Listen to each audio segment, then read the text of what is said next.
Assalamualaikum warahmatullahi wabarakatuh. Perkenalkan, saya sedang mau kedongan dengan NIM 13142258. Di sini saya akan membahas mengenai sasaran pembangunan administrasi.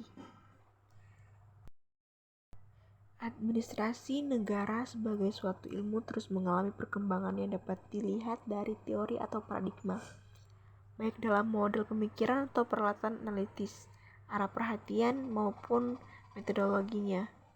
Bintoro 1988. Dalam konteks tersebut, arah pengembangan ilmu administrasi khususnya administrasi negara adalah pengembangan ke arah administrasi pembangunan yang menitik beratkan pada pelaksanaan administrasi di negara-negara yang sedang berkembang.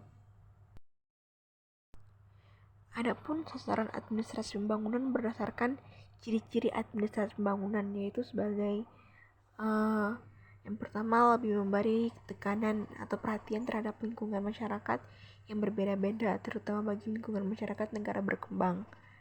Berperan aktif terhadap tujuan pembangunan, baik dalam perumusan kebijaksanaan maupun dalam pelaksanaannya yang efektif. Bahkan ikut serta mempengaruhi tujuan pembangunan masyarakat dan menunjang pencapaian tujuan sosial, ekonomi, dan lainnya yang dirumuskan kebijaksanaannya melalui proses politik. Berorientasi masa depan, terutama dalam usaha-usaha yang mendorong perubahan inovatif ke arah keadaan yang dianggap lebih baik untuk suatu masyarakat pada masa depan.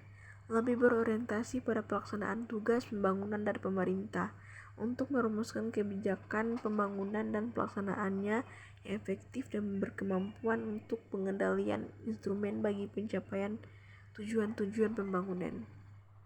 Yang terakhir, ada mengaitkan diri dengan substansi perumusan kebijaksanaan dan pelaksanaan tujuan pembangunan pada berbagai bidang seperti ekonomi, sosial, budaya, dan lain-lainnya, atau isi program-program pembangunan.